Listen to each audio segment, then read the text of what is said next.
আজকে আমি নিয়ে এসেছি মুড়ির লাড্ডু রেসিপি। বানানো কিন্তু অনেক সহজ, 10 মিনিটের মধ্যে বানিয়ে নিতে পারবে এই লাড্ডুটা। অনেকে না মুড়মুড়া বলে, কিন্তু আমাদের দিকে মুড়ি বলে। আমি এখানে প্যাকেট মুড়ি নিয়েছি। মুড়িতে যদি কোনো গুঁড়ো থাকে তার জন্য আমি একটা চালনি দিয়ে ভালো করে ছেঁকে নিয়েছি। আমি এখানে 4 কাপের মতো মুড়ি নিয়েছি।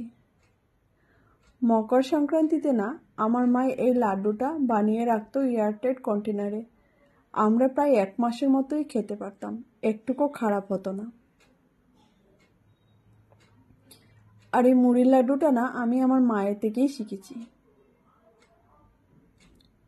আর এই মুড়িটা ক্রাঞ্চি ছিল। মুড়ি যদি ক্রাঞ্চি হয় তাহলে তোমার লাড্ডুটা খেতে ভালো লাগবে।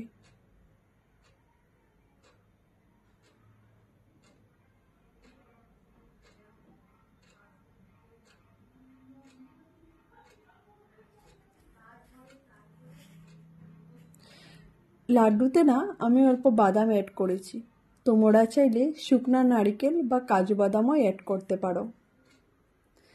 আমি এখানে বাদামটা ড্রাই রোস্ট করে তার থেকে ছিলকাটা বের করে নিয়েছি।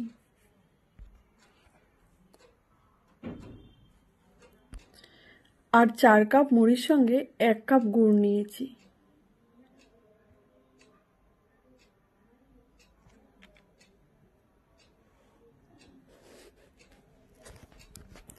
কড়াইটা অল্প গরম হওয়ার পর দিয়েছি 1 কাপ গুড় আর 2 চামচ জল।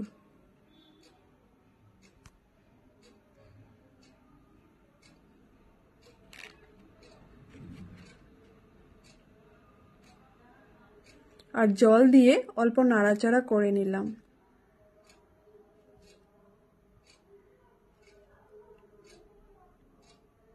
আমি কিন্তু রান্না করছি মিডিয়াম ফ্লেমে, যতক্ষণ না গুড়টা ভালো করে মেল্ট হয়।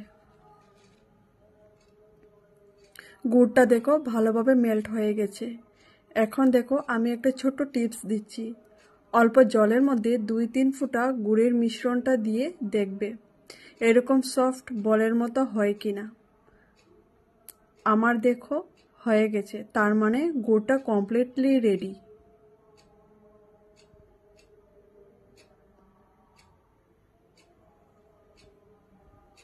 তখন সঙ্গে সঙ্গে গ্যাসটা বন্ধ করে তারপর মুড়ি আর বাদামটা মিক্স করে নিবে।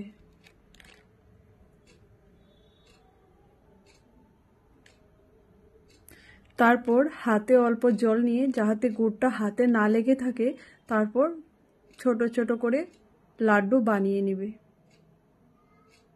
একটা পারফেক্ট সাইজে দেখো আমার লাড্ডুটা হয়ে গেছে। যখন ঠান্ডা হয়ে যাবে সেট হয়ে যাবে।